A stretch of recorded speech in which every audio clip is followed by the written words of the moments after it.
అందరికీ తెలియదు, నాకు బాగా తెలుసు. ఆయన 50 సంవత్సరాలుగా మీ ఇద్దరం యూత్ కాంగ్రెస్ లో పనిచేసాం. 50 సంవత్సరాల నాడు తిరుపతి దగ్గర. మరి ఆయనకు బంధు ప్రీతి ఎక్కువ. ఎక్కడ బంధువులుంటే అక్కడ పనిచేస్తుంటాడు ఆయన. మరి అమరావతిలో అంటే గుంటూరులో ఆయనకు బంధువులు ఎక్కువ. ఆ బంధువుల్ని కోటీశ్వరులు చేసేదాని కొరగా అమరావతిని ఆయన తీసుకున్నాడు. ఆయన చెప్పొస్తుంటాడు అప్పుడప్పుడు మాటలు, బాగా బలి చెప్తున్నాడు ఈ మధ్య. మరి దేవతల రాజధాని అన్నాడు. నేను వెళ్ళి చూశాను, ఎక్కడన్నా దేవుడు కనిపిస్తాడా అని. నాకు కనిపించిందల్లా కర్రతుమ్మ చెట్లు, మరి అరటి చెట్లు, చెరుకు, ఈ తప్ప అడేమీ కనిపించటం లేదు. మరి మట్టి తీసి చూశాను, చేయబెట్టి లాగితే మూరడు మట్టి తీస్తే నీళ్లు వస్తున్నాయి. నీళ్లలో అమరావతి మరి రాజధాని కట్టడం ఎందుకయ్యా? బివి రాఘవులు, కామ్రేడ్ రాఘవులు గారు చెప్పారు, అయ్యా రాజధాని కట్టేదానికి 1000 ఎకరాలు చాలంటే 30,000 ఎకరాలు తీసుకున్నాడు. మరి ఇంకొక 40,000 ఎకరాలు తీసుకుంటున్నానని నిన్నే చెప్పాడు. ఎందుకయ్యా 70,000 ఎకరాలు? ఏమి చెయ్యాలనుకుంటున్నావయ్యా? మరి నీళ్లలో రాజధాని కట్టాలనా? నువ్వు రాజధాని కట్టేదానికి 50 అంతస్తుల బిల్డింగ్ అంటున్నావు. నేను చూడలేదు, విశాఖపట్నంలో కూడా 50 అంతస్తుల బిల్డింగ్ ఇప్పటిదాకా ఉన్నాయేమో తెలీదు. మరి 50 అంతస్తుల బిల్డింగ్ కట్టాలంటే కన్స్ట్రక్షన్ కాస్ట్ 10 అంతలు పెరుగుతుంది.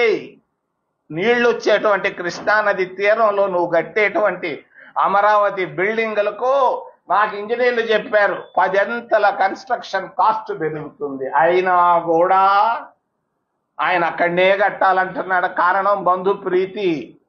దొనకొండలో లేరు ఆయనకి బంధువులు.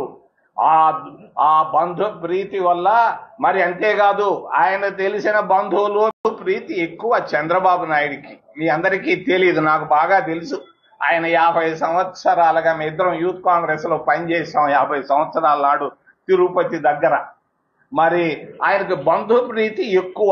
ఎక్కడ బంధువులుంటే అక్కడ పనిచేస్తుంటాడు ఆయన. మరి అమరావతిలో అంటే గుంటూరులో ఆయనకు బంధువులు ఎక్కువ. ఆ బంధువుల్ని కోటీశ్వరులు చేసేదాని కొరగా అమరావతిని ఆయన తీసుకున్నాడు. ఆయన చెప్పొస్తుంటాడు అప్పుడప్పుడు మాటలు, బాగా బలి చెప్తున్నాడు ఈ మధ్య. మరి దేవతల రాజధాని అన్నాడు. నేను వెళ్ళి చూశాను, ఎక్కడన్నా దేవుడు కనిపిస్తాడా అని. నాకు కనిపించిందల్లా కర్రతుమ్మ చెట్లు, మరి అరటి చెట్లు, చెరుకు, ఈ తప్ప అడేమీ కనిపించటం లేదు. మరి మట్టి తీసి చూశాను, చేయబెట్టి లాగితే మూరడు మట్టి తీస్తే నీళ్లు వస్తున్నాయి. నీళ్లలో అమరావతి మరి రాజధాని కట్టడం ఎందుకయ్యా? బివి రాఘవులు, కామ్రేడ్ రాఘవులు గారు చెప్పారు, అయ్యా రాజధాని కట్టేదానికి 1000 ఎకరాలు చాలంటే 30,000 ఎకరాలు తీసుకున్నాడు. మరి ఇంకొక 40,000 ఎకరాలు తీసుకుంటున్నానని నిన్నే చెప్పాడు. ఎందుకయ్యా 70,000 ఎకరాలు? ఏమి చెయ్యాలనుకుంటున్నావయ్యా? మరి నీళ్లలో రాజధాని కట్టాలనా? నువ్వు రాజధాని కట్టేదానికి 50 అంతస్తుల బిల్డింగ్ అంటున్నావు. నేను చూడలేదు, విశాఖపట్నంలో కూడా 50 అంతస్తుల బిల్డింగ్ ఇప్పటిదాకా ఉన్నాయేమో తెలీదు. మరి 50 అంతస్తుల బిల్డింగ్ కట్టాలంటే కన్స్ట్రక్షన్ కాస్ట్ 10 అంతలు పెరుగుతుంది. నీళ్లు వచ్చేటువంటి కృష్ణానది తీరంలో నువ్వు కట్టేటువంటి అమరావతి బిల్డింగులకు నాకు ఇంజనీర్లు చెప్పారు 10 అంతల కన్స్ట్రక్షన్ కాస్ట్ పెరుగుతుంది. అయినా కూడా ఆయన అక్కడనే కట్టాలంటున్నాడు. కారణం బంధు ప్రీతి.